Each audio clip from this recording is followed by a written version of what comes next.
Blog video নিয়ে। তো আমি এই যে রান্না বসিয়ে দিয়েছি।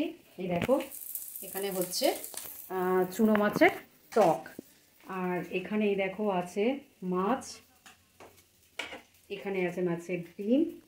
তো আজকে একটু মাছের ঝোল বানাবো, আরও কিছু রান্না হয়ে গেছে। তো চলো সেটা পরেই দেখাবো, একবারে দেখলে তো দেখার ইন্টারেস্টটা একদম চলে যাবে। তো তার জন্য সব একদম পাতিয়ে নিয়ে বসে আছি। আর এই দেখো ডিম খেয়েছি, ডিমের খোলা রেখে দিয়েছি, এটা একটা জিনিস বানাবো বলে রেখে দিয়েছি।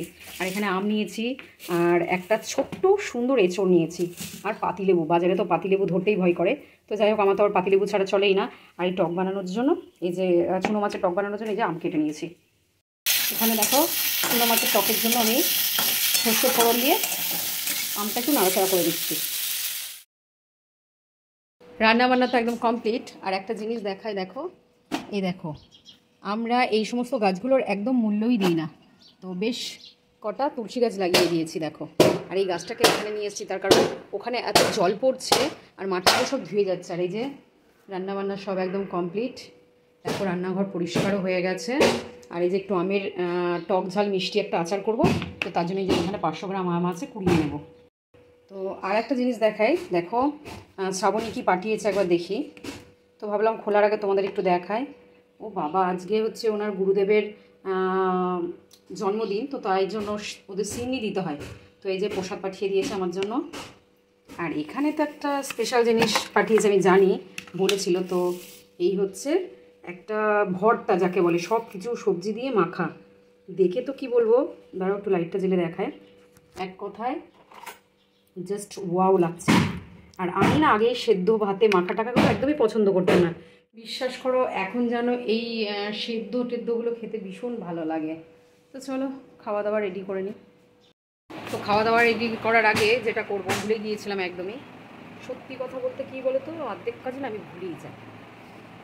একটু এই হচ্ছে সিঁদুর, তো সিঁদুরটা একটু করে নিই।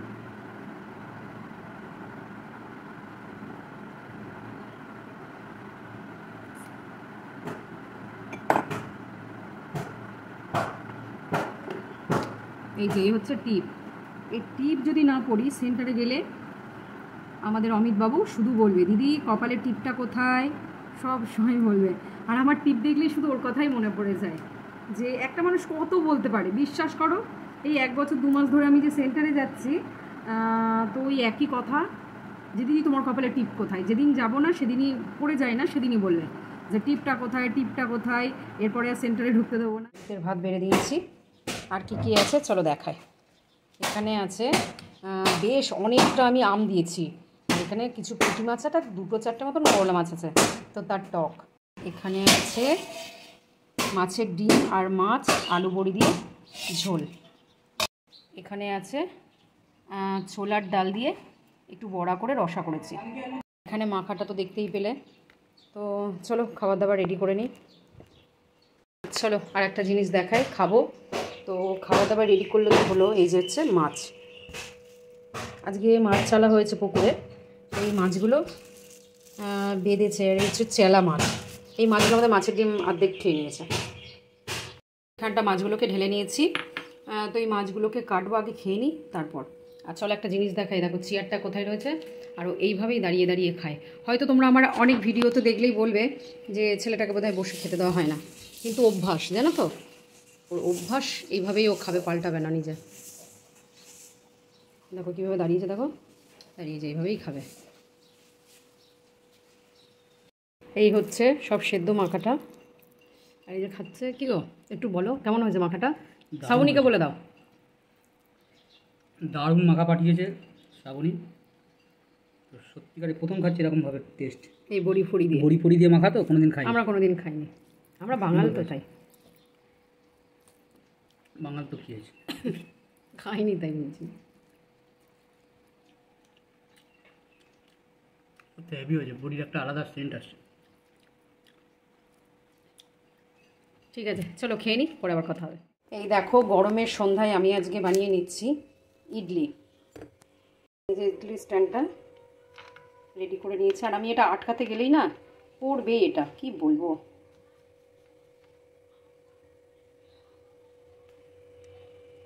এখানে বসিয়ে দিয়েছি প্রেসার কুকারে জল। মনে হচ্ছে জলটা না একটু বেশি হয়ে গেছে, আমি জলটা একটু কমিয়ে নেব। এই দেখো জলটা আমি কমিয়ে নিয়েছি। এবার আমি ইডলি স্ট্যান্ডটা এভাবে বসিয়ে দেবো, দিয়ে ঢাকনা আটকে দেবো। তো এই যে ইডলিটা হয়ে গেছে, কি করে বুঝবো? এখানে এখানে টুথপিক নিয়ে নিয়েছি, এই দেখো এটা উঠে এসছে, মানে ইডলিটা একদম কমপ্লিট। আমি এবার ইডলিটা স্ট্যান্ড থেকে বার করে নেব। তো ইডলি কমপ্লিট, এবার আমি বানিয়ে নেব সাম্বার। এইখানে দেখো এখানে আমি এটা কী বলে, অরড় ডাল সেদ্ধ করে নিয়েছি সাম্বার বানানোর জন্য। এখানে বসিয়ে দিয়েছি একটা কড়াই, কড়াইতে দিয়ে দেবো সামান্য একটু সাদা তেল। ফোড়নে আমি দিয়ে দিচ্ছি 2 শুকনো লঙ্কা, দিয়ে দেবো একটু কালো সর্ষে। তো এই দেখো আমার ডিমটা একদমই শেষ হয়ে গেছে। এখানে ডিম ফোড়নটা আমি দিতে পারলাম না, দিয়ে দিচ্ছি কারি পাতা। এবার আমি দিয়ে দেবো সেদ্ধ ডালটা।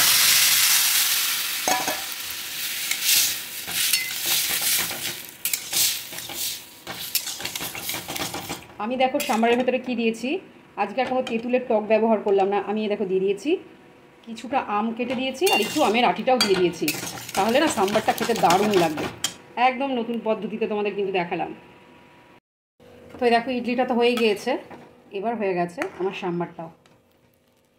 এই গরমে না সাম্বারটা জাস্ট এক কথায় অসাধারণ লাগে। আর আমার তো এই সাম্বার যেন একটা আলাদা রকমের ইমোশনাল, মানে আমি কখনোই বলতে পারবো না যে আমার সাম্বার ইডলি একদমই ভালো লাগে না। আমার সাউথ ইন্ডিয়ান প্রত্যেকটা ডিশই ভীষণ আমি ভালোবাসি।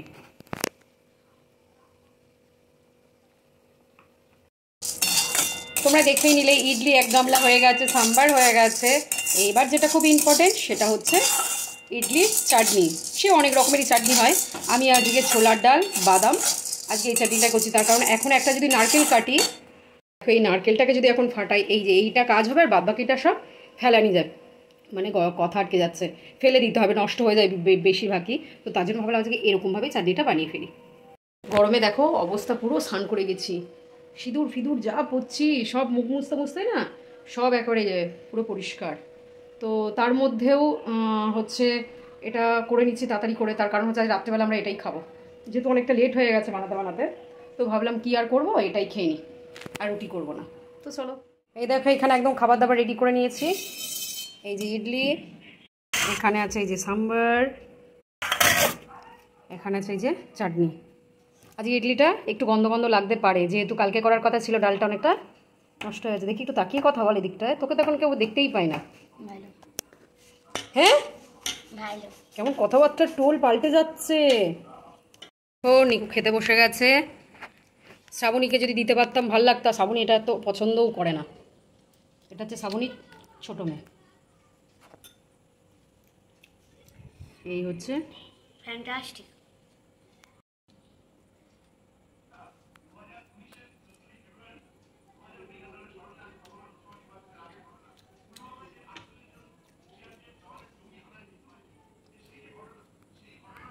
কেমন হচ্ছে এক কথায় কি? ফ্যান্টাস্টিক। তো চলো এবার সবার খাবারটা বেঁধে নিই। দেখো বর্মনের খাবার রেডি, নিতে যাও। তুই কিছু বল। এইসব এখানে ইডলি শেষ করলাম। এই দেখো খাবার স্টার্ট করে দিয়েছে, এই যে চাটনি ইডলি সাম্বার।